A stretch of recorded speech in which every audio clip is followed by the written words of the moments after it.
Welcome, everyone. My name is Rachel Jacobson, and I serve as the Deputy Director of American Society of Adaptation Professionals. I am going to lead you through our training today, along with my co-host, Jim Fox, and we have tech support today from Brianna Nails and from Ellie Davis-Perel. And Brianna, if you want to go ahead and spotlight the folks who are supporting our training today, that would be wonderful.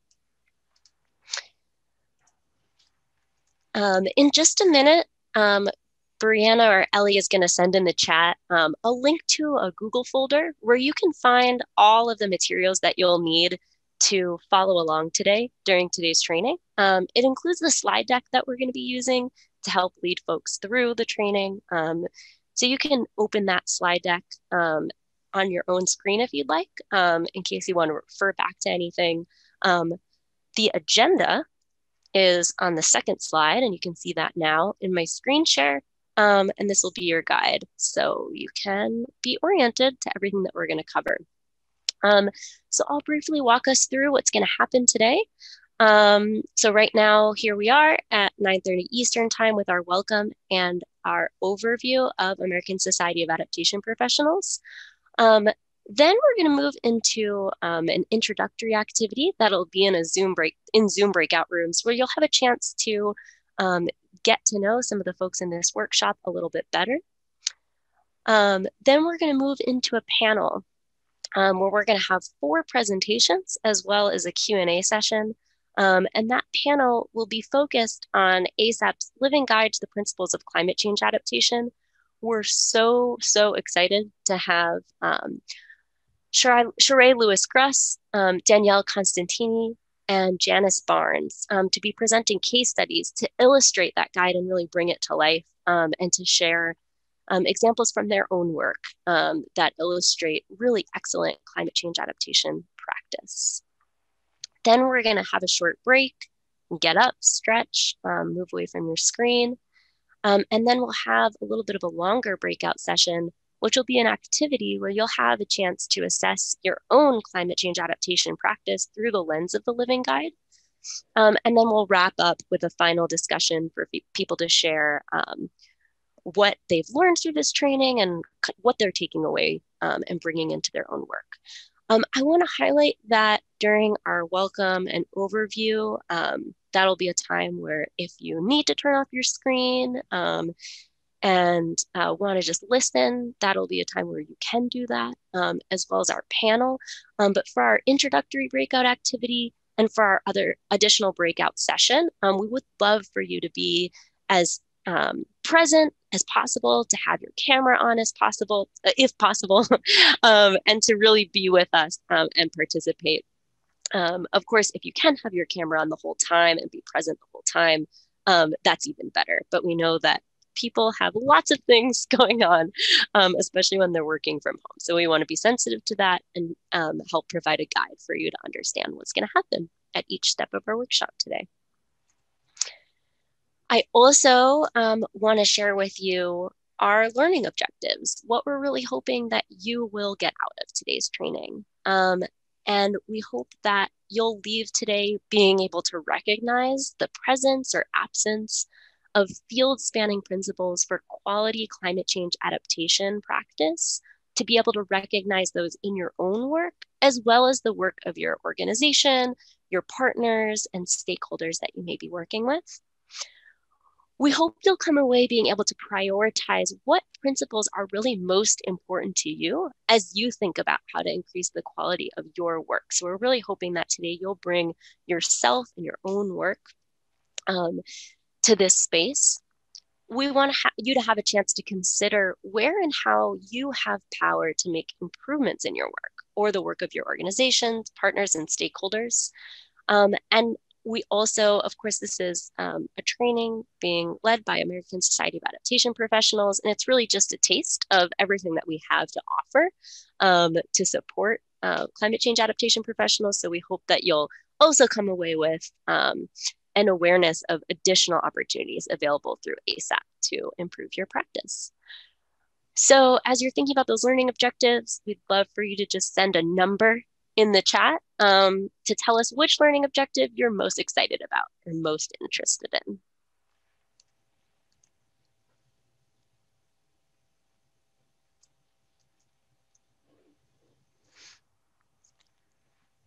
All right.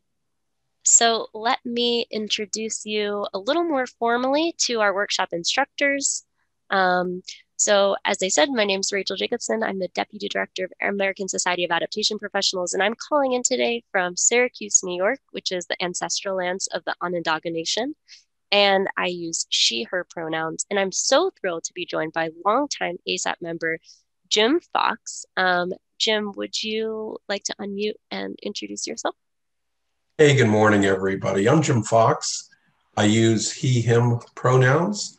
I'm in Asheville, North Carolina, the ancestral home of both the Cherokee and Catawba tribe. And I'm a senior resilience associate with a public-private partnership, NEMAC and Fernleaf. Welcome today. Thanks so much, Jim. And we didn't include their photos, but I would love for Brianna and Ellie also to unmute for a sec and introduce yourselves. Ellie, why don't you go first? I'm working on spotlighting you so everyone can see you. Okay, sounds good. Hi, everyone. I am Ellie Davis Prell. I'm a PhD candidate at the University of South Carolina. I use she, her pronouns, and I live on the ancestral lands of the Catawba, as well as the Congaree, and more recently, the enslaved members of the city of Columbia. And I will be your tech support for today. Thanks, Ellie. Awesome, thanks, Ellie. And my name is Brianna Nails, and I am ASAP's program coordinator, and I'm calling in today from Breckenridge, Colorado, which is the ancestral lands of the Ute peoples. And like Ellie today, I'll be on the back end making sure that if you need any support in Zoom or with any of the other things we're using today, you can shoot me a note and I'll make sure that you have everything that you need. So thanks for joining us. Awesome. And today we're going to be, so I'm so glad that everyone is successfully able to join us on Zoom. And it looks like there's some activity going on in the chat. So already successfully using 2 of our virtual tools today. And then we have another virtual tool that we're going to be using today called Slido. And I'm going to have Ellie share her screen and show you how to use Slido. Okay, everyone, I put the Slido link in the chat, and I'm also sharing my screen so you can see what it looks like. Basically, you just go to that link in the chat, or you can go to slido.com and type in ASAP and then add your questions here, and it will show up live during the presentation so that they can get answered by our speakers. So I will be putting that link frequently in the chat so that it doesn't get buried. Awesome. So just to clarify, you're welcome to use the Zoom chat for chatting with other participants, for asking for tech support, and we would love for you to use Slido for specific questions that you have for our Q&A with our panelists. And we will reiterate that when we get to that point as well. All right.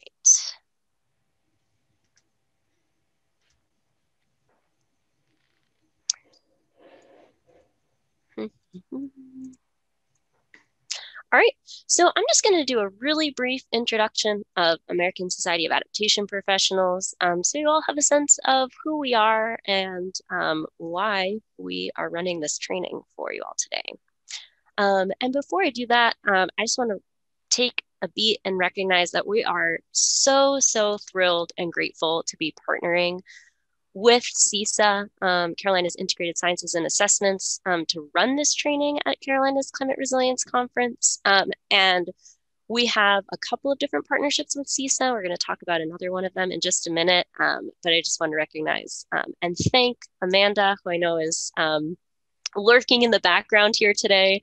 We're so grateful to be able to work really deeply and often with CISA as we work to support climate adaptation professionals around the country, but a growing group of folks in the Carolinas.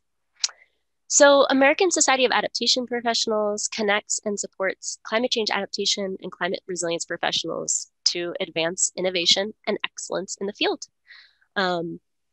We are joined together by a belief that climate change is a real and serious danger to all sectors and systems, that adaptation and resilience build stronger and more prepared communities, ecosystems, and economies, and that equity and environmental justice must be centered in all the work that adaptation professionals do. And ASAP members are building essential climate resilience for communities, ecosystems, and economies across North America. And it's the ASAP network that keeps them connected, learning, sharing, and adapting. And at ASAP, it's really all about the people. And these are just a few of the faces of ASAP members who inspire one another every day to do critical adaptation work on the ground. And what binds them together as adaptation professionals and how we at ASAP define adaptation professional is anyone who is integrating projections about future climate conditions into their day-to-day work. And I'd love for you all to sit with that definition for just a minute, because we are going to come back to it as we get ready for our first introductory breakout.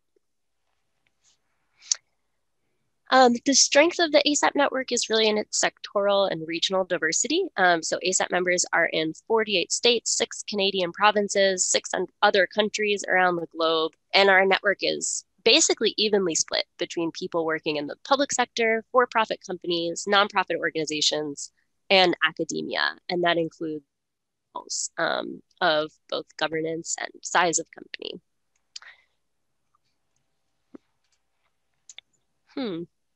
And my screen seems to be frozen. There we go. Too far. Okay. The climate change adaptation field is really growing by leaps and bounds every year. There's a ton of incredible organizations doing this work, probably many of your organizations as well. And so at ASAP, we're not here to reinvent the wheel. We're really operating as an intermediary organization to bring together as many disparate groups as possible and to start to unite folks around shared principles, practices, and goals. And that's really what we're going to dig into today when we dig into the living guide to the principles of climate change adaptation. And at ASAP, we are structured like a professional association, but we mostly operate as a network. And that means that everything we do is with, by, and for our members. And it functions on values like reciprocity, open access to information, something for every member, and most importantly, trust. And we're really trying to build trust to support collaboration so we can make more and better change together. This is a snapshot. I'm going to go through really briefly a snapshot of our capacity building programs. So in our ASAP Connects program, that's where folks can meet new people and explore new ideas in adaptation. And I just want to highlight one program in our ASAP Connects program area, which is our member-led interest groups. We currently have groups running on private sector adaptation professionals, which actually Jim leads that group, climate migration and managed retreat, our policy practice group, diverse adaptation drivers and approaches, which is run by another fellow Carolinian, professional opportunities in adaptation. We have our adaptation careers program area, which is all about helping folks excel in their jobs and finding new opportunities. And here, by taking this training, you are participating in our adaptation careers program. And I want to highlight one other training that we have coming up in October, which is our private sector climate service providers academy, which will cover national best practices for adaptation and resilience, as well as region-specific climate data and information for the Carolinas in partnership with CISA, as well as the Southwest and the Great Lakes in partnership with 2 other regional integrated sciences and assessment programs, CLEMAS in the Southwest and GLISA in the Great Lakes. We have our Adaptation Voices program, which is where we all give and get essential stories, news, and resources. And I want to highlight our Regional Adaptation Leadership Award. We're going to be running a reprise of our award ceremony at the CCRC opening plenary on this coming Monday. where we're going to be honoring our 4 finalists and again congratulating Queen Quet, who is the recent winner of the Regional Adaptation Leadership Award for the Carolinas. And then finally, we have our ASAP Serves program, which is all about becoming an adaptation leader and giving back to the field. And I just want to highlight one thing that we have coming up soon, which are nominations and elections for our ASAP Board of Directors. All right, so now that you know a little bit more about ASAP and you're able to situate this training, hopefully within our capacity building program areas and our adaptation careers program, I think it's time for us to move into our introductory activity where you'll all have a chance to learn a little bit more about one another. And Brianna, I think I was going to turn it over to you to explain that activity. Or do you want me to keep going if you're working on Zoom stuff? If you want to explain it, then I can do breakouts. That'd be awesome. Okay, perfect. All right. So what we want to do is we want to try to get a diverse set of folks in each of our breakout rooms. And the way that we're going to do that is we're going to ask you to, again, think about that definition of an adaptation professional and think about it in relationship to this numeric scale that you see on the screen here, going from 1 to 5. So 1 is, what's an adaptation professional again? I know I saw that definition, but I don't even remember what it said. And then 5 is, I am an adaptation professional. I saw that definition. I could have written that definition. I live and breathe it. And that's going to enable us to get a diverse set of people in each breakout room. And the way that we're going to do that is we're going to ask you to rename yourself on Zoom and to put that number somewhere in your Zoom name so that Brianna can shuffle us into breakout rooms. And just for anyone that's unfamiliar of how to change their name, you just kind of hover over your face tile and then you click on those 3 dots. And that's where you can add in that number that Rachel was just mentioning. And if you're calling in today, feel free to just either send a note in the chat or unmute yourself and let us know where you think you fit along that continuum.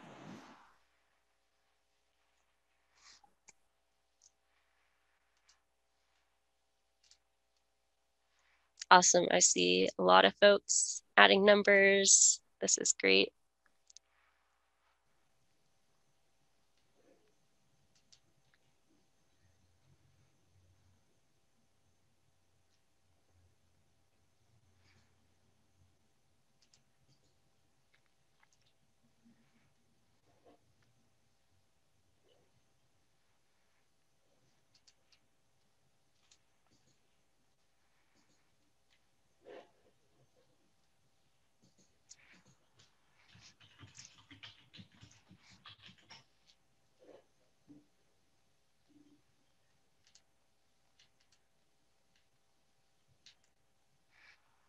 It looks like we have folks from across the spectrum, but a lot of 2s and 3s, which is awesome. And I think that we're going to be able to really get into some of the meat of what it means to be an adaptation professional today, maybe convert some of those 2s and 3s to 3s and 4s, or even 4s and 5s.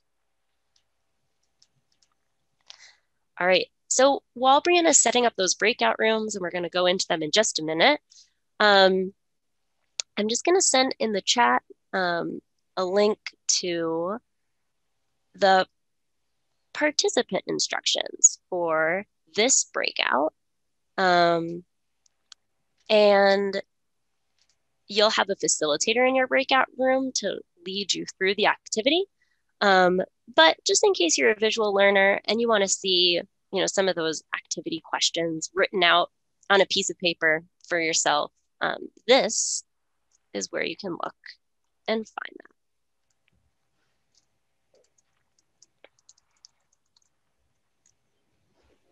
Okay, so everyone should have just got an invitation to move to a breakout room. And if you haven't, feel free to hang out in this room here and I can make sure that we get you somewhere.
All right, it looks like most people, just kidding, not most people. We only have 10 folks in the room out of 23.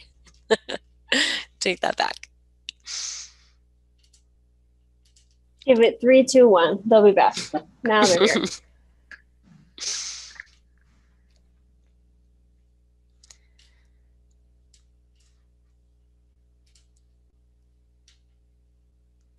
All right, wonderful. Well, I hope you enjoyed that time starting to get to know one another a little bit. And you'll be in those same groups again later on in the workshop, again, digging into the actual principles that we're going to be getting into right now. And as an introduction to do that, I'm going to give an overview of ASAP's professional guidance resources. So here we go. And I promise this is going to be the last time that you hear me talk at you for this workshop. Then you'll get to hear some other folks talk at you, and then you'll get to do a lot more talking yourself. All right, so ASAP is really working to standardize and transform the field of climate adaptation by augmenting guidance and education for climate change adaptation and climate resilience professionals.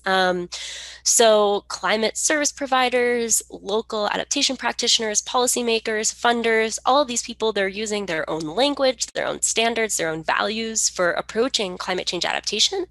And we think it's really important to be able to articulate consistent values, consistent language, and share desired outcomes for the adaptation field as a whole that are broad and flexible enough to be applied to all sectors and scales and in any context. And so that's what we're hoping to achieve through our professional guidance resources. And we currently have 5 of those resources, and they're all created by and for ASAP members and the adaptation community. So underlying it all is our justice, equity, diversity, and inclusion statement. And this articulates ASAP's acknowledgement of historic injustices and our responsibility to correct those injustices and how they tie to climate impacts. And this statement is really guiding our commitments to centering justice, equity, diversity, and inclusion work, principles, and language into our organization and into our network. Then we have our Code of Conduct and Professional Ethics, and this articulates ASAP's expectations for our members, but also adaptation professionals broadly. It describes the values, the beliefs, the principles, and the guidelines for adaptation resilience professionals that they need to adhere to ensure that their practice is ethical and effective. And folks sign on to that code of ethics when they become ASAP members. Then we have our living guide to the principles of climate change adaptation. This is a synthesis of existing and aspirational principles of effective adaptation practice. It draws on a variety of field-spanning white and gray literature that describes adaptation practice, as well as ASAP member and adaptation community reflections on the state of the field. And then finally, we have our knowledge and competencies framework. And this articulates a holistic set of foundational knowledge concepts and core competencies that are necessary for all adaptation and resilience professionals. And we use this to guide our own training and education programs, and we have partners who apply it in that way as well. And then finally, we have our glossary, which spans all 5 of, or I guess the other 4 resources. And it provides a common set of definitions that folks can use when they're deciphering the resources themselves, as well as using important adaptation-related terms in their own work. All of these resources are created by and for ASAP members, and this slide is really just to kind of represent the values that are inherent in the processes that we use to create and update these resources. So they're all created through cross-sector collaboration, using inclusive democratic processes, and really embodying our network values like trust and breaking down traditional organizational constraints so that we can address complex issues together. So I'm just going to briefly run through some of the content in these resources just to give you a flavor and a taste. Hopefully, you'll have a chance to look at them on your own if you haven't already, or you can do that during our workshop break. So this is our Justice, Equity, Diversity, and Inclusion statement. And I just want to give folks a minute to just read this and sit with it. And I'd love for you to type in the chat something about this that strikes you, either resonates with you, or maybe even grates on you. But yeah, read this and just sit with it for a minute. And this is just part of our statement, but it's an important part.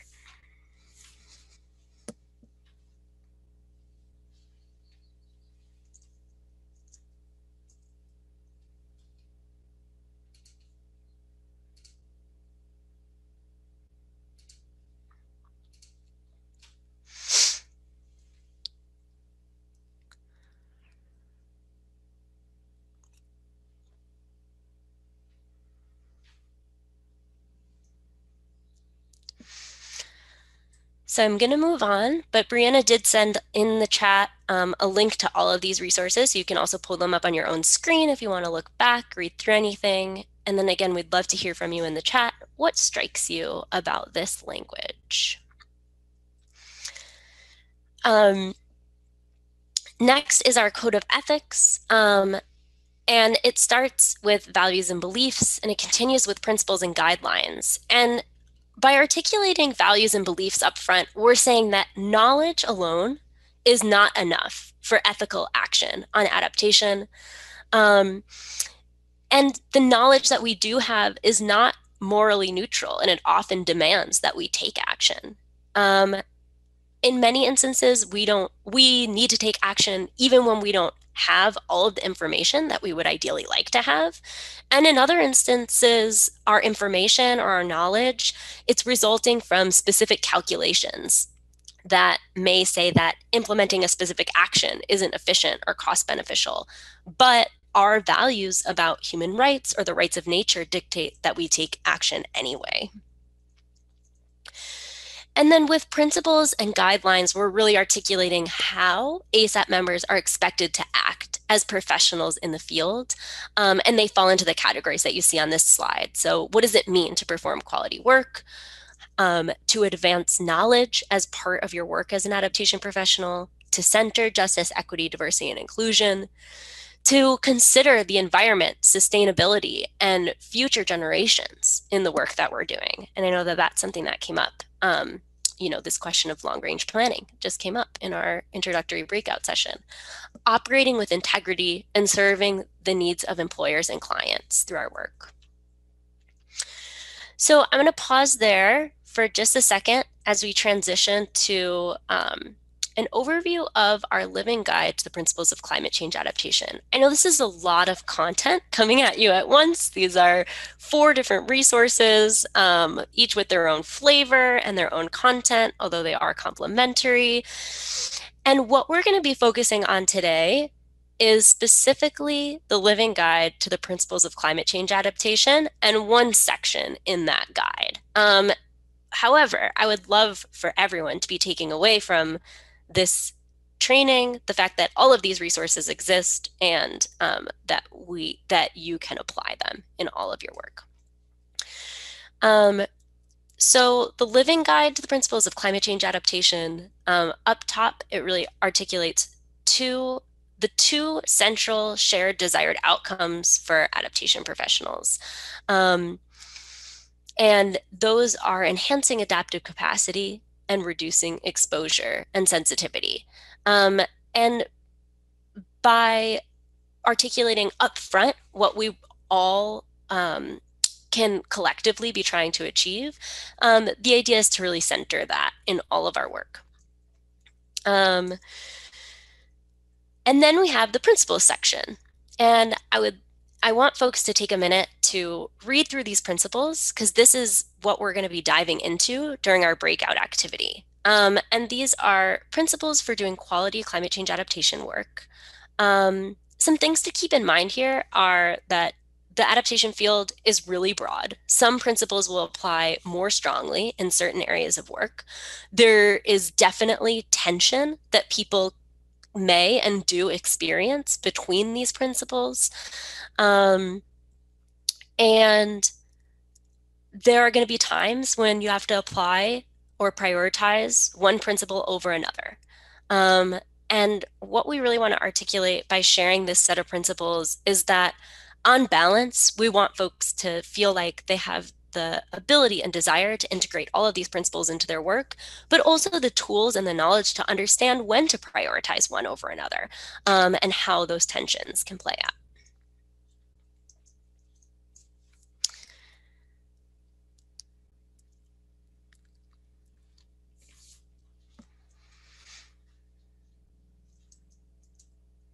All right. And then briefly, I'll just share the rest of the living guide includes a set of strategies and approaches. These are tried and true strategies and approaches that have supported adaptation professionals in gaining traction for action and maximizing the effectiveness of adaptation action. And of course, the context that you're working in will really dictate which approaches and strategies are most applicable and how they should be used. And then finally, we've got our categories of action. The living guide is not an adaptation planning process by any means. It's really a set of, these outcomes, principles, strategies, and approaches. It doesn't tell you what order to use them in, or really when or where to use them. That's up to your own context. But the categories of action are helpful because they lay out holistically what types of adaptation work exist, and are helpful for being able to place your own work within those categories. So again, this is a lot of information up front. And the best way, I think, to process this level of information is to really hear from individual adaptation professionals about how they're applying this in their own work. And I'm so thrilled and excited to be turning it over to Jim Fox, who's going to facilitate for us a panel to do just that, and to invite our panelists, if they're not already spotlighted, to be spotlighted, so we can turn it over to them. Hey, thanks, Rachel. And I just want to really emphasize some of the points that Rachel just made from a personal perspective, because I think we learn best from one another rather than from just printed documents and things. And that's what we're looking forward to from hearing from each of these three panelists about the work they do and how they fit into the Living Guide. Personally, and Rachel can tell you this, I decided to join ASAP when they came out with their code of ethics. That ASAP was a growing network, but they became the real representation of our professional field when they set the foundations for what the code of ethics and professional standards would be for a resilience professional. I think then the Living Guide builds on that even more. And it's an exciting place that we're in with ASAP. I can tell you that our own group here at NEMAC Fernleaf really rely on the Living Guide to be setting those foundations for how we represent ourselves as professionals, how we work with our partners, how we provide services to customers and clients as well too. It provides a best patterns of practice. The importance of networks, cannot be stressed enough. I don't know how each of you have kind of spent the last 5 years, but having the support of fellow professionals during difficult times to be able to continue doing this work has been critical for me. And we have a local network, and we are organizational members of the national network as well too. So kudos to ASAP for doing that. You've heard enough from me. I want you to really be hearing from our speakers. So I'm going to introduce each of them before they talk. We're going to start with Sheree. Sheree Lewis-Gruss is a lead adaptation specialist at First Street Foundation. In this role, she applies her background in environmental policy and GIS to analyze data on flooding, vulnerability, and adaptation. Before joining First Street, Sheree was a GIS specialist and project coordinator at COWI North America. She mapped shorelines in an effort to help reduce vulnerability to sea level rise, major storms, and other events. She coordinated teams in multiple countries to deliver an interactive mapping platform and products that were used for the City of New York projects, which included the Waterfront Maintenance Management System and Rebuild by Design Living Shoreline. Prior to that, Sheree was the GIS manager for Regional Plan Association of Greater New York. In that position, she created the Access to Jobs interactive map, using it to present the findings of an associated study on the state of the tri-state region to private organizations and federal agencies. In addition, Sheree has worked for FEMA as a GIS specialist for the Superstorm Sandy recovery effort, the New York City Department of Environmental Protection, and the New York City Department of Parks and Recreation. Sheree, welcome. I think I have to shorten my bio for these purposes. Thanks so much.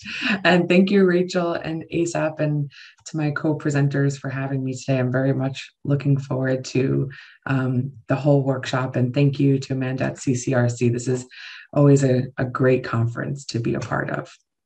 Alrighty, so let me share my screen with you all. All right. Let me know how that is. Good. Alrighty. Okay. All right. Well, as Jim said, my name is Sheree Lewis-Gruss. I'm the lead adaptation specialist at First Street. Today, I'm going to talk to you about our foundation's flood risk modeling approach and use ASAP's principles of climate change adaptation document as a lens in which I can explore some of our work. So briefly, I want to tell you about who we are. The First Street Foundation is a nonprofit. We were formed to communicate risks from climate change to individual Americans. Individuals has always been our primary concern. We're expanding outwards from that, but we really started with flood risk. And the reason we did that is because we know flood risk is a very tangible connector to climate change. And we decided to start with property level comprehensive flood risk estimates because we recognize that there really was a need for consistent property level and publicly available flood risk information across the entire US. We've also decided to democratize this flood risk data. Our data is available for free. I'm going to talk about that later on in the presentation. And we've done that through building a team of many, many different people. Over the course of the last 4 years, we've culminated all of our expertise to develop statistics on flood risks today and into the future of 30 years for 142 million properties in the contiguous US. So today I want to talk to you about two principles of ASAP's Living Guide to the Principles of Climate Change Adaptation. The first one that I'll focus on is the use of projections about future conditions. I know I have a lot of text on this slide, but really what to focus on for these two principles are that we should use projected future conditions. We should incorporate the full range of possible climate outcomes in assessments and plans, including high uncertain events, including acknowledging that conditions are becoming increasingly dynamic. I think that this is really important to acknowledge when it comes to flood risk today and into the future. And the second principle is to use best available science and knowledge. And I'm going to use kind of how we've came to be as a nonprofit. We're a 4-year-old nonprofit. How we came to be kind of with this exact principle in mind. Overall, we focus on using best available science about climate change. We should all, for the context of my talk today, we should think about using the full range of scientific tools and also making sure that we update policies and shift priorities as new information becomes available. We should not become rigid or committed to one set of data over another because we need to become flexible as new information becomes available to us as time moves on. So with that, thinking about the principle of using best available science and knowledge, the First Street Foundation we realized, FEMA flood maps are out of date. And so not only are the flood maps supposed to be redrawn every 5 years, but actually some of them are completely missing. So if you look at this map of the US, the areas in white that are blank are actually areas that are completely unmapped by FEMA. And to me, this map is really staggering to see that some places don't have any information at all. And we know that these places have flood risks and we can map flood risks there. So really these maps that are the gold standard for people across the US in terms of understanding their flood risk and how they will adapt to that risk over time is completely unavailable to them in most places. So that really was one reason First Street was like, we have to do this. This is really a place where we can help fill this gap. Secondly, FEMA flood maps are often shaped by multiple interests. So I think this example is really interesting, and it means a lot to me since I did work for FEMA as part of the Hurricane Sandy efforts. And I should say, I'm one of the people that actually loved working for FEMA, and I actually really believed in what they did. And I think the work that they did after Hurricane Sandy's recovery effort was remarkable, and I saw a lot of dedicated people. So I don't want this to come across as if I'm saying negative things. I just want to portray the fact that FEMA is not allowing us to use the best available science on flood risk. So if you look at these maps, in 2007, we're looking at an area known as Canarsie in Brooklyn, New York. The 2007 map shows really very, very minimal flood risk in this area, right by Jamaica Bay, which is really right near JFK Airport. For context, in 2012, you can see that the floodplain expanded greatly. Sandy was considered more than a 100-year event. Some people say it's up to a 500-year event, still a little contested. In 2015, FEMA proposed new flood maps, which I think were a really good step forward. They look closer to what we experienced during Sandy. But in 2016, New York City appealed those flood maps. So there are political interests in flood maps. They're not always based on just best available science and knowledge. But we at First Street, we are not bound by these political interests. We are not bound by Congress. We can act and work outside of these interests. Moving on, FEMA flood maps really only look at historical flood events. And we know that in order to appropriately adapt to a changing climate, we not only need to look at the past, but we need to look at what's going on now, and we need to look at what's going on in the future. So here I focus in on not only the ASAP principle of using the best available science and knowledge, but also to use projections about future conditions. So in our flood model, we incorporate sea level rise change now and into 30 years into the future. We incorporate sea surface temperatures. We incorporate air surface temperature changes because that impacts pluvial or rainfall event changes. And also we incorporate the IPCC representative concentration pathways using the CMIP-5 climate models. We use 21 different models. We kind of put them all together and we pick a high, medium, and low scenario using the RCP 4.5 curve. Where Rachel mentioned there could be debate about different principles. I think there's even debate within the principles. Within our own organization, we had debates about which RCP curve to use in terms of projections and future conditions. We ended up using the middle of the road curve, which is the 4.5 curve. We'll get too into it now, but there's more to talk about that in other presentations. So using that best available science and knowledge, First Street seeks to complement FEMA's technical approach to this, but to also paint a picture for areas that is more realistic about what that substantial flood risk is compared to FEMA. So if we look at this map now, compared to the one we saw earlier, we can see that there's a much different picture. If we look even at North Carolina and South Carolina, particularly in the inland regions, we can see that our model takes a big departure from FEMA's model. So we can see that we are in some places saying there's going to be more than 8 times the number of properties at risk compared to FEMA's. And that is substantial. Overall, at the national scale, FEMA says there are 8.6 million properties identified with known risk.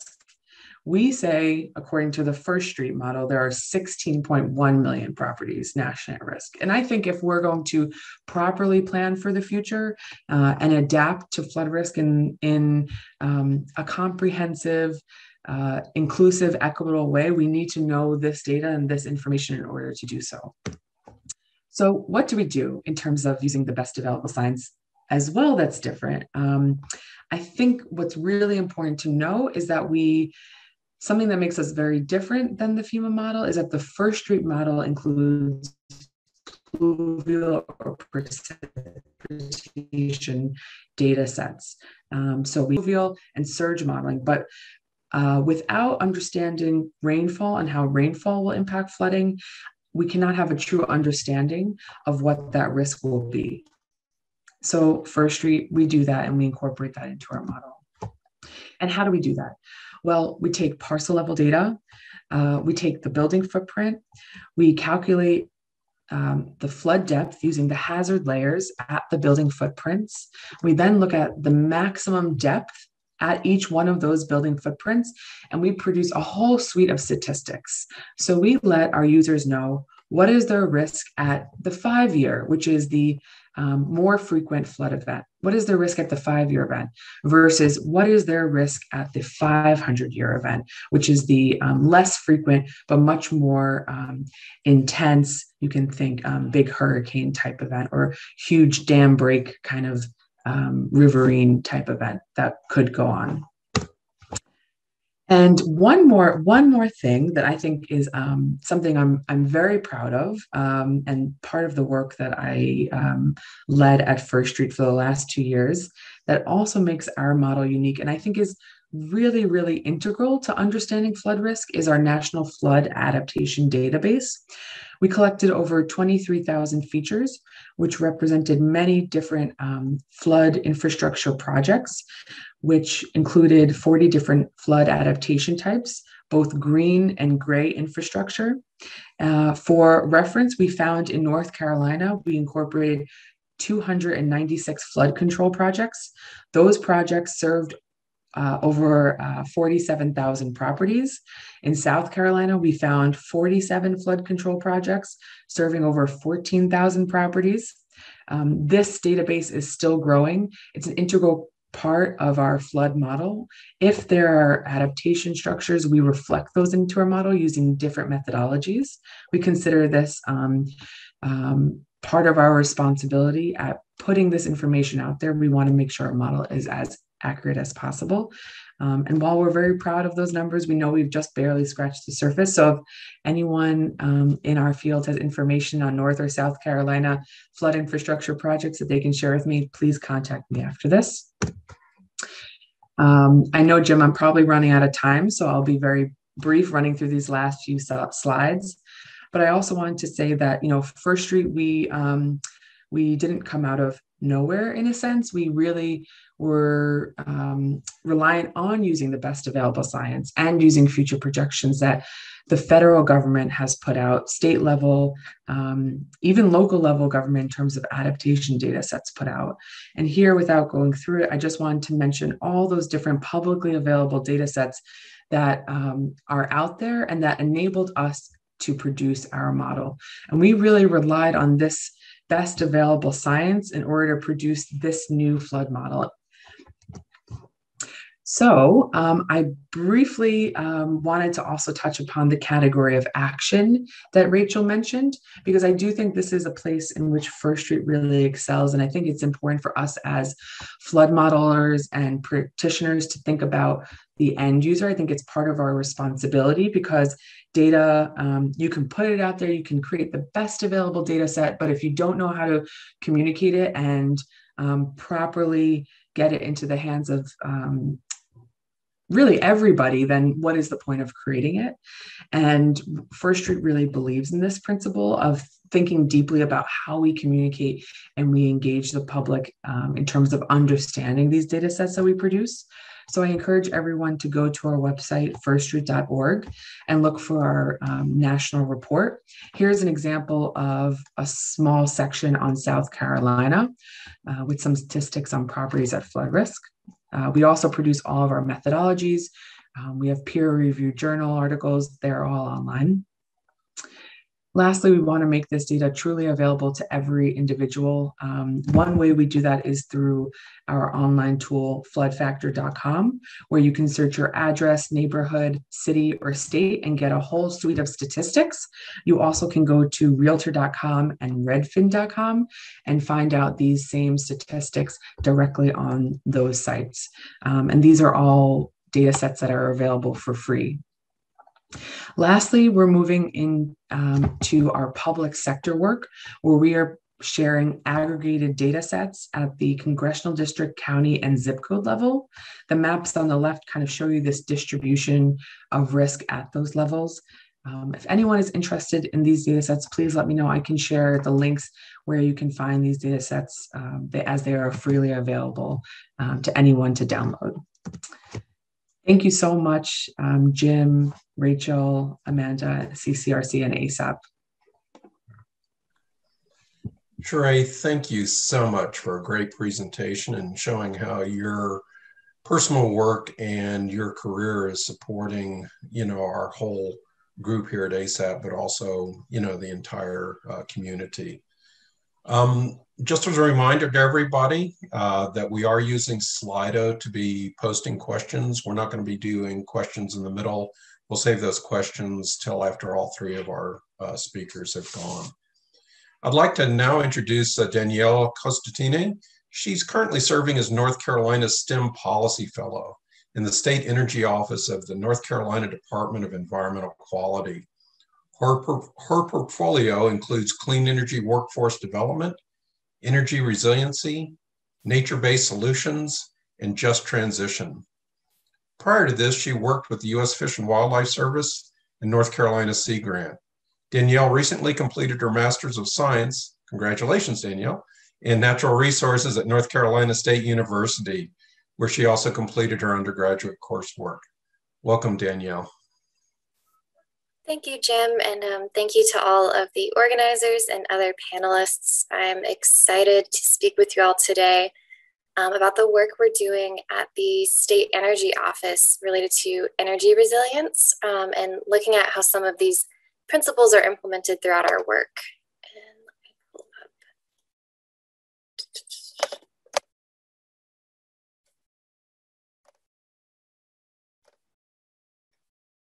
Can everyone see my slides? Yep, we can see those, Danielle. Wonderful. So for this specific case study, we are going to be talking about energy resilience broadly as we approach it from a state agency perspective, but we're going to be looking at New Hanover County in particular, as we have 3 ongoing or proposed projects working with that county. And I'll get into the reasons why we're working with New Hanover in a little bit. But starting really broadly, the State Energy Office has been guided primarily by Executive Order 80, which Governor Cooper issued about 3 years ago, committing North Carolina to address climate change and transitioning to a clean energy economy.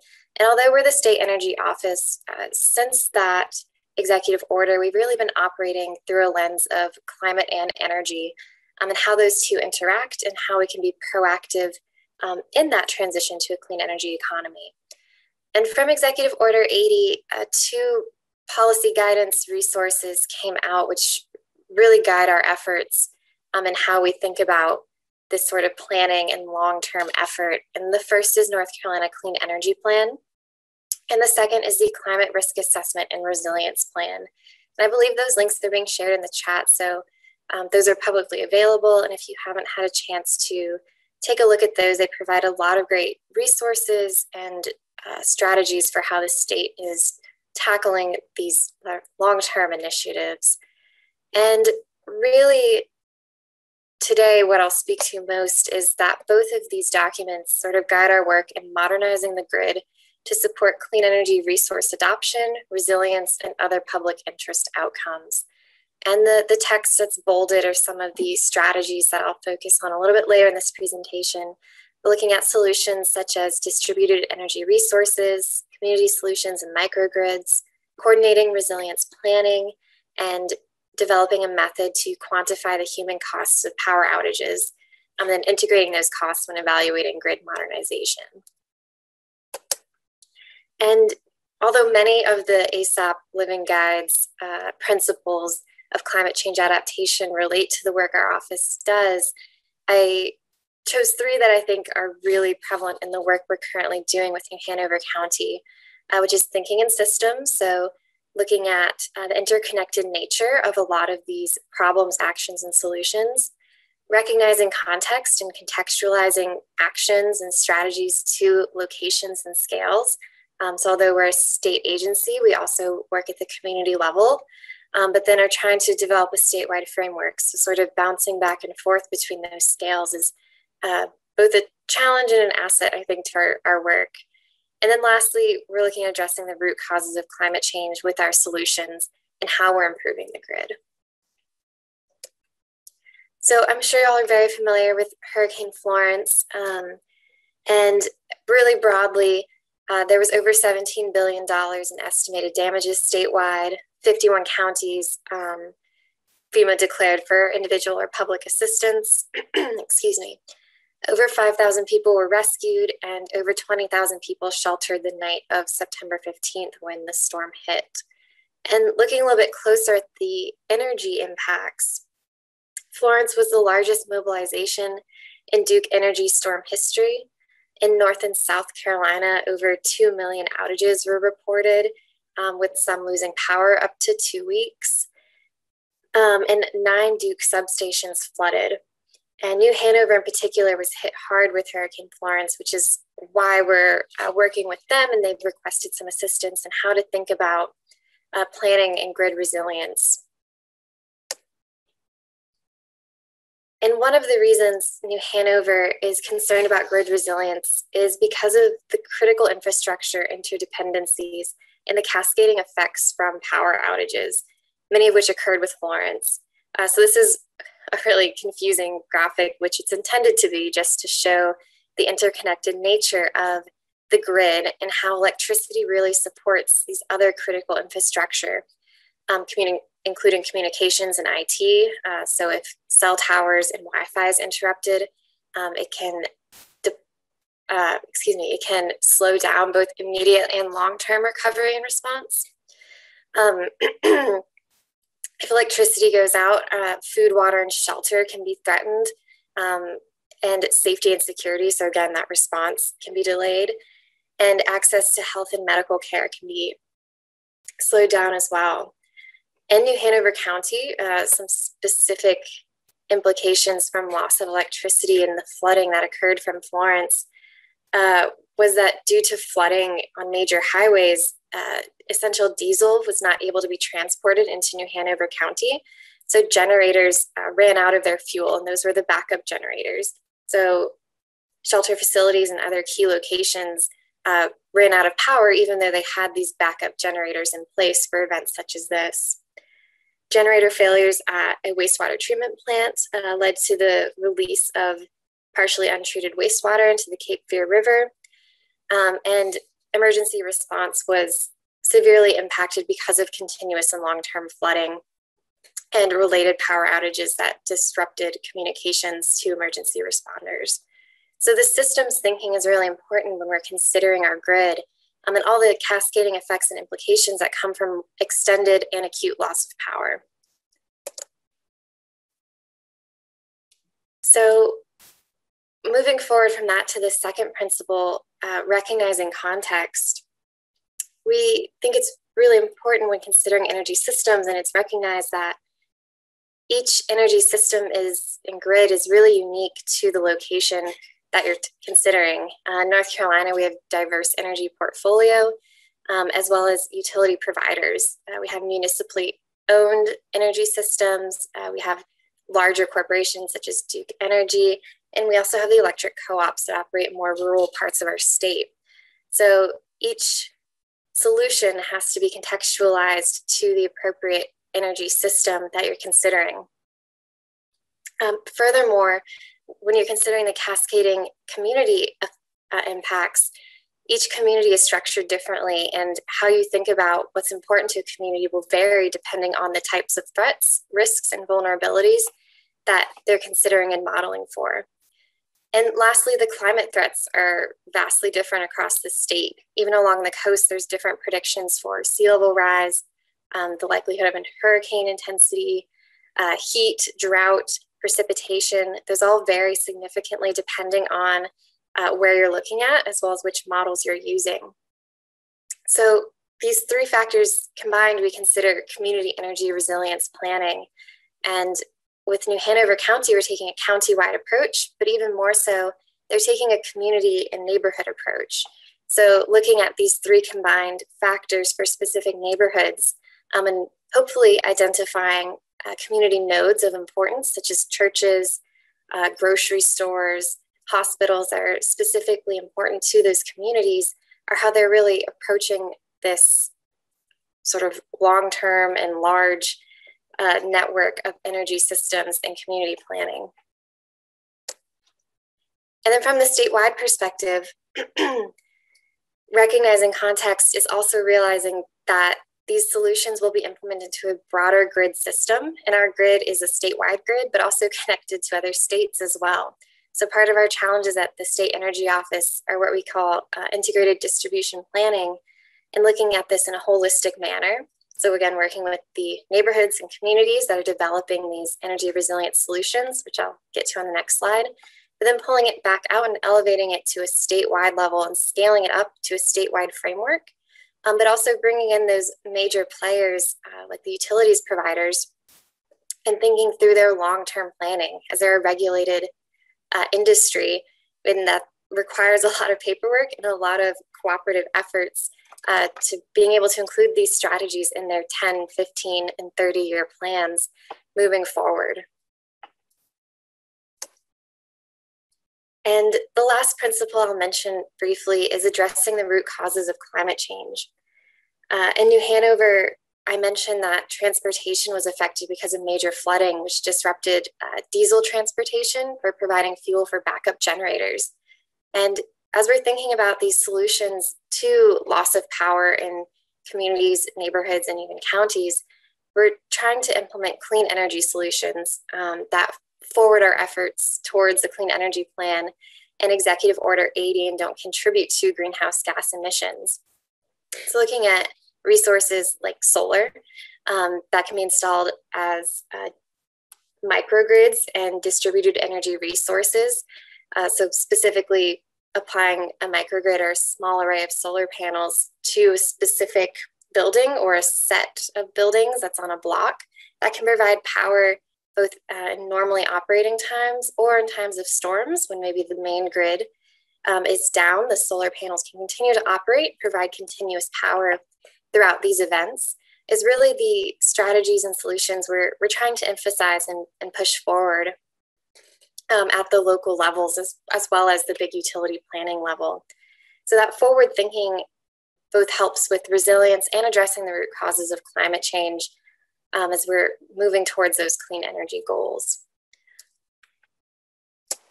And I will stop there and leave it at that, and I'm happy to answer any questions after the next panelist. Thank you all. Thank you so much, Danielle. Well, I hope everybody that's attending is seeing that, you know, our presenters are at different points in their career and work for different types of entities. But what they all do share is a reliance on the living guide as exemplified by ASAP. Our final speaker this morning is Dr. Janice Barnes. Janice is a founding partner of Climate Adaptation Partners, a New York City-based woman-owned business focused on planning, advocacy, and partnership building for climate adaptation. As both a practitioner and researcher, Janice works with public and private clients to identify their risks and vulnerabilities and to meet their resilience goals. With over 30 years of experience, technical training in architecture and organizational behavior, She helps organizations to critically evaluate their possible adaptation pathways, given current and expected exposures, and link these to appropriate design and financing or funding options. Internationally recognized for this expertise, Janice links environmental, social, and economic indicators to advance resilience principles and connect knowledge across communities. Janice, with your permission, I'm going to just give a short listing of your recent work because it is a very large volume of work. Very incredible. Resilient by Design Amsterdam, the Charleston Medical District Resilient Health District, which is going to be one of the talks next week, New York City Mayor's Office of Resiliency Climate Adaptation Roadmap, City of Hampton, Newmarket, continued on.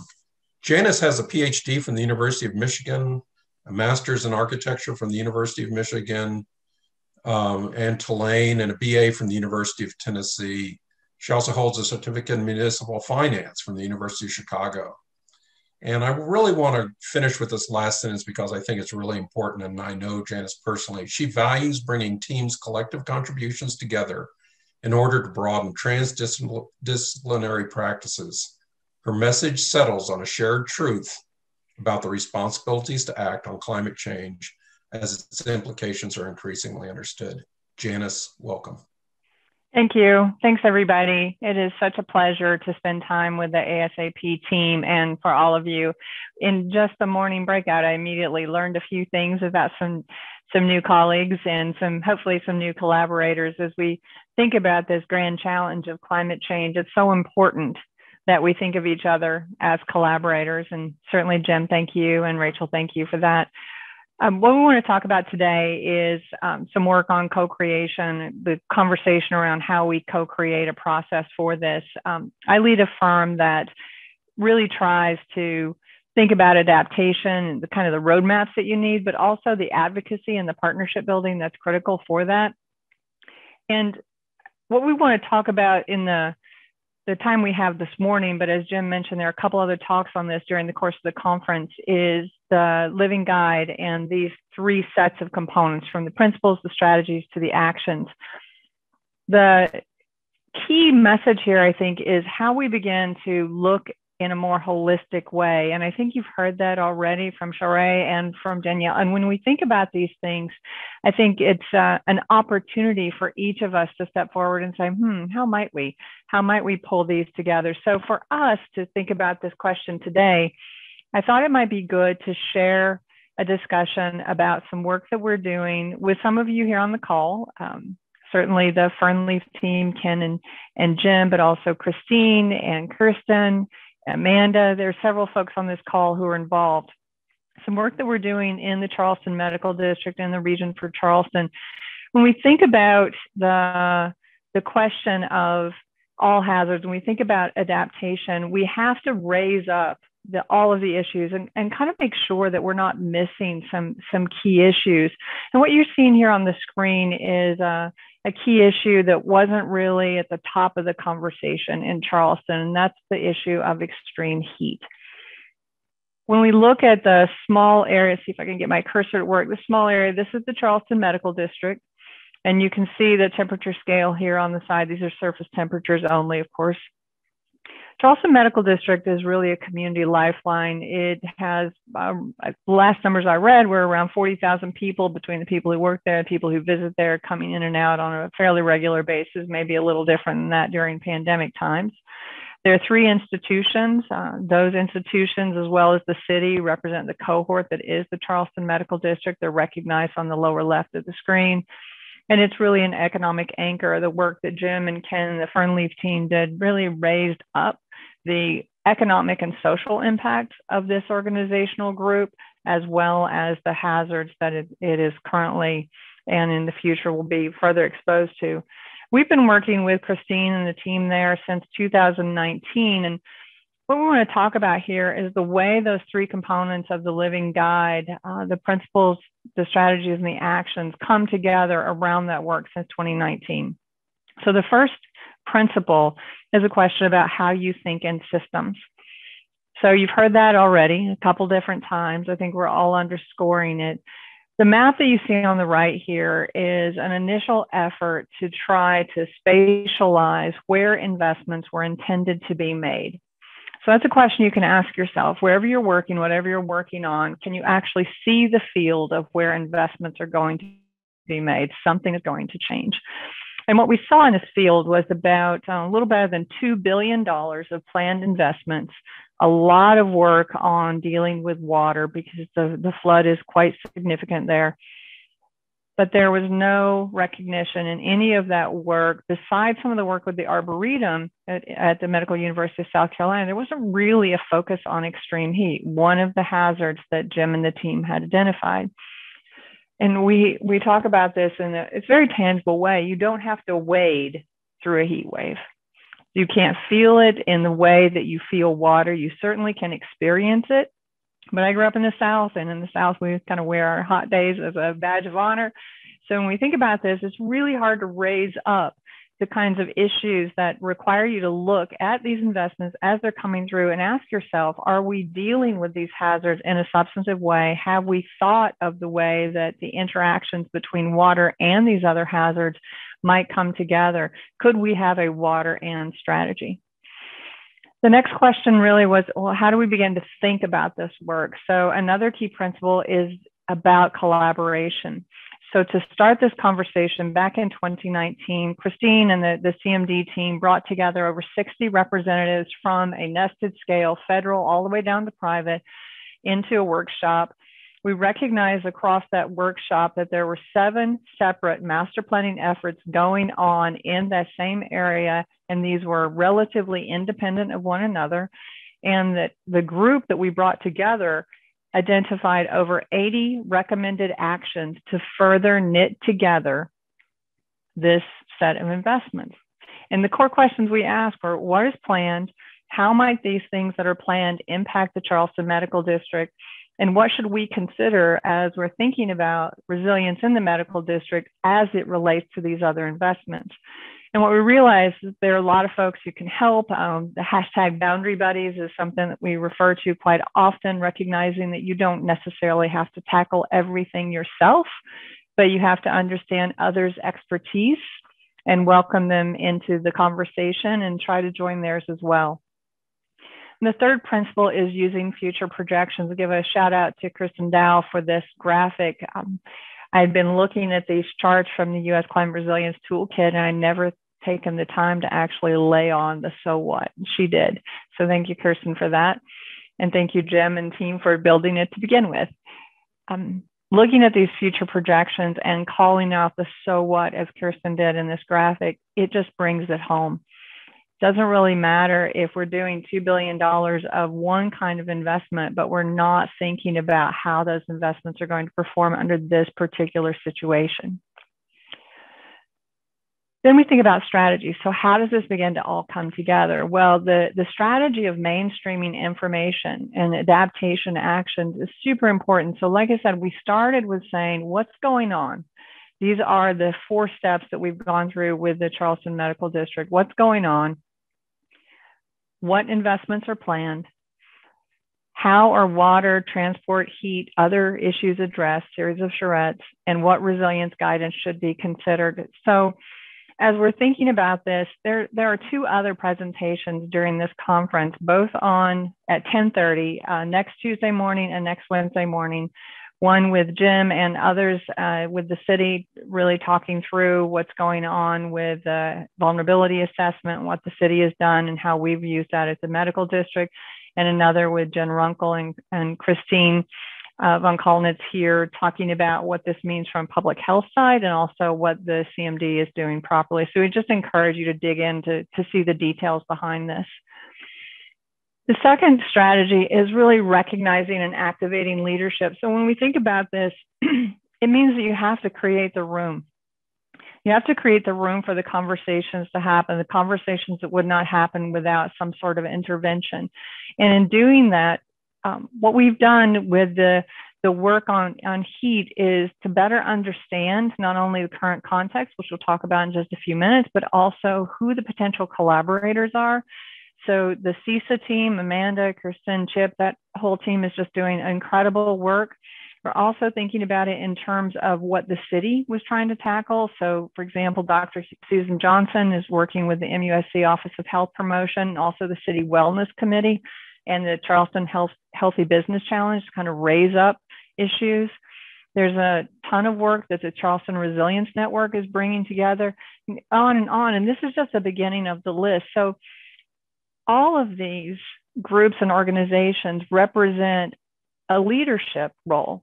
And we have to think about how to connect those leaders together in order to be successful in this work.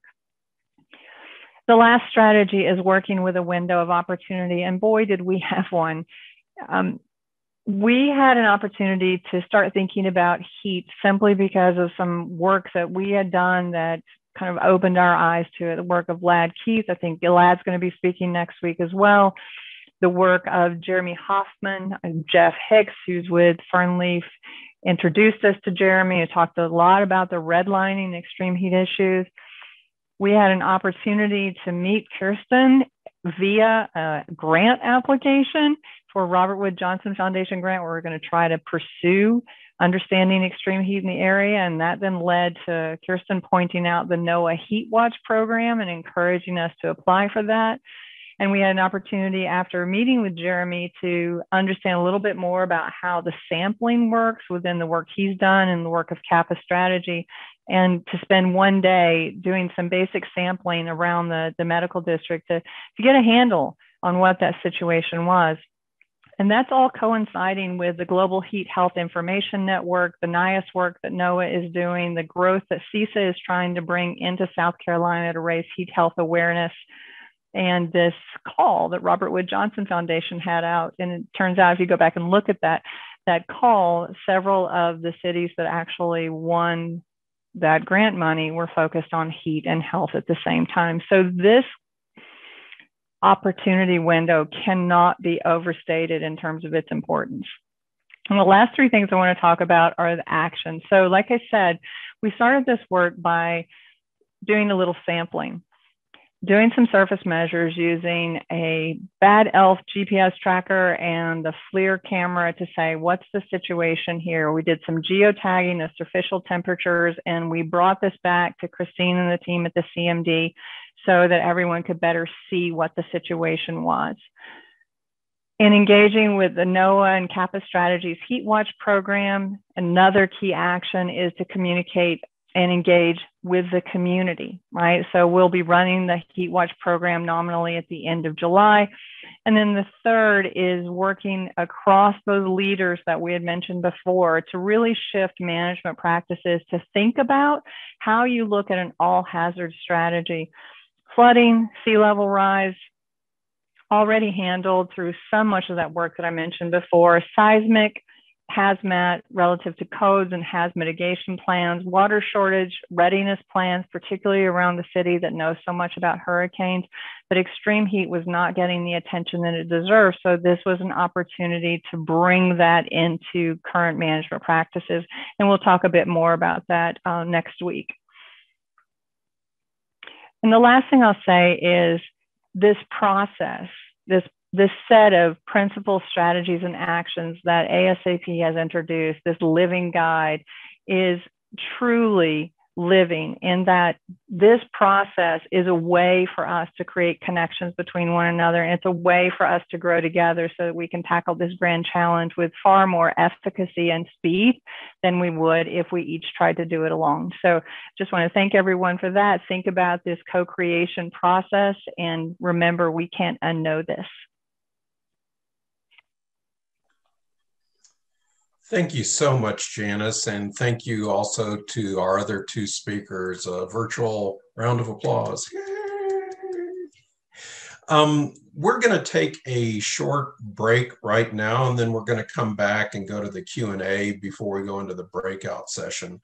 So it looks like it's 11:05. Why don't we take a 10-minute break, and we'll be back here at 11:15. To do some of the Q&A. If you haven't posted your question yet onto Slido and you want to ask a question, please do so over the break. And once we come back, we'll do the short Q&A with the speakers and then move on to our breakout session. So once again, thank you very much.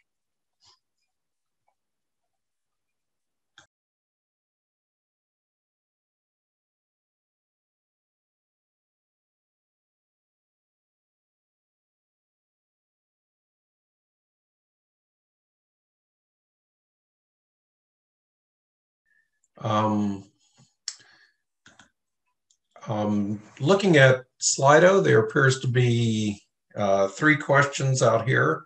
What I'll do is I'll read the question and then see which one of our speakers wants to talk to that. So everybody feel free to give us your view. Slido has also given us the opportunity to follow the democratization.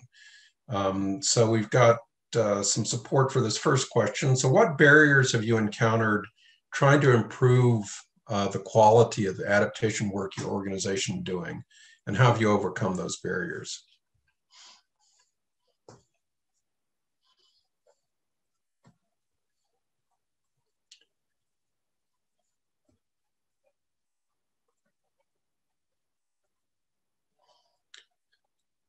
The questions don't get easier, so how do you want to do it, Jim? Do you want to go in order, or how you want to go in the speaker order? I just say whichever one of you feels comfortable about addressing that question. I think it's just fine. Well, I have an opinion. I'll share it. I think that one of the barriers we have is the issue of collaboration. We talked about this a little bit in our breakout this morning. We have problems that are being defined in silos, and we have people who are problem solving in silos. And we have to knit this together so that we do think in terms of all hazards, we leverage expertise, and we are comfortable in a mesh network as opposed to a point card system. I would echo what Janice just said. Even within a state agency like DEQ, our efforts are very siloed. We have coastal management doing great resilience work. We have nature-based solutions teams doing great resilience work. But often those aren't always in communication or collaboration with one another. So being siloed within our own agency, and then, and working with communities and other organizations, further siloing occurs as well. So I think that's one of our challenges from a state perspective. Perhaps my answer will help lead into the next question.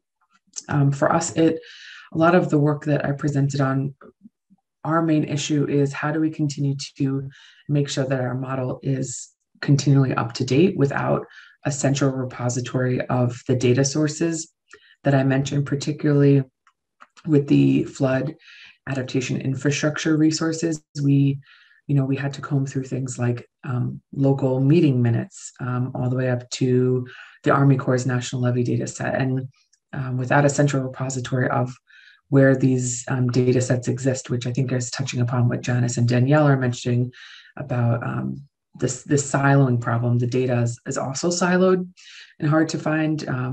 That's a very big challenge for us and very time consuming, and really almost impossible for a small nonprofit to keep on top of continually.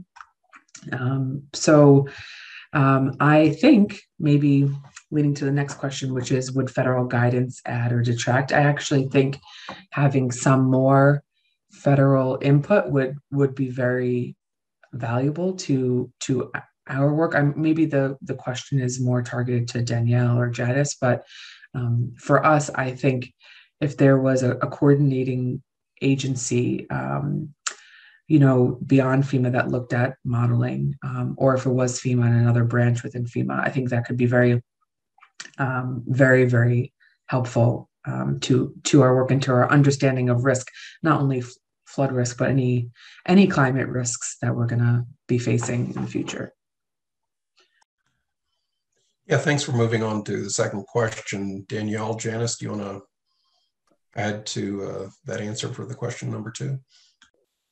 Sure. I would add that I think it's both a strength and a weakness that these things are looked at in local, state, and regional, or even local and region within the state. I think it's both benefits the local communities, as these things are very localized, but having state frameworks or regional frameworks can really help local governments determine the path forward and find funding, realize their data needs, provide methodologies and things of that nature. That's something we're trying to do at a state level, is provide this sort of framework that can then be utilized at the local level, recognizing that not everything's always applicable and there will be differences because of how diverse our state is. But I think there's both pros and cons to this approach. And I would just extend that to say, I think we have a few states like North Carolina. I think New Jersey just released their work about a week and a half ago. Dave Rosenblatt has been leading a lot of that work for many, many years. We first met during the National Disaster Resilience Competition. And I asked Dave the other day, I said, what do you do if you don't have a Dave in the state? As you know, South Carolina has Ben Duncan in a new role there, but he's been with the state for a while. So really looking forward to seeing how Ben works across the state to achieve similar outcomes. But I think that there's a logical fallacy if we assume that each state needs to figure this out on their own, just like each municipality figures it out. I think there's incredible value to establishment of a national framework, not a national resilience strategy, a national framework that links the data that Sheree was talking about, the processes that Danielle's talking about, Jim, the work that you all have done with the U.S. Climate Resilience Toolkit. Without that framework and without the motivation to continually feed that framework, there's a lot of duplication of efforts. For example, I learned last year that there's a national water model. I didn't know that, and I don't understand why so many people are paid to do water models, but they are not required to contribute that model in a common language to the national water model so that we can build up a data set. Just like NOAA's doing with this heat watch, those models will coalesce. Why would we not be doing that? Yeah, I think each of you are bringing up some very important parts. What's the role of innovation? I'm sure, Sheree, you can tell many stories about the not invented here challenges of how you're, bringing, this new information into the conversation and all as well, too. I think, we have this growing pains that we're trying to work through. But I think, Janice, you're exactly right. You need to have these community champions, and whether that community is local, regional, state, national, that people have to be really championing some of these things to get, some real change to occur. I'm not going to bother to reread the third question, but will one of you like to address the third question since it's on our screen here?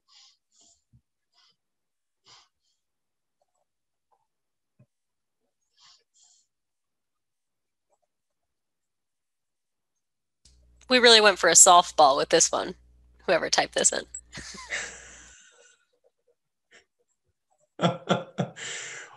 Well, getting no takers, let's all think about this as something to maybe prime a pump of something to be thinking about. And thank you to whoever typed this question in. I don't think it's an easy question to answer in a very short period of time, but it's an intriguing one. So thank you. Rachel, I think I'll turn it back over to you to be introducing the breakout sessions. Great. Thanks so much, Jim. So we're really excited to be, well, first of all, I just want to say thank you so much to all of our panelists and for Jim for moderating the panel. We're so grateful to each of you, Sheree, Danielle, and Janice, for being here today and for being such incredible, what is the word I'm looking for? Just bringing to life the principles in the Living Guide so articulately and with really just deep knowledge and experience in doing this work on the ground and seeing what works and what doesn't work. And I think that that's how we learn, is by uncovering both the solutions, but also, even I think more importantly, the challenges. And so I really appreciate you being willing to go there as well, because we know that just as we need shared solutions, the challenges that we all face often look really similar. And the more that we can hear about how people are working through that, I think the better it is for the whole community.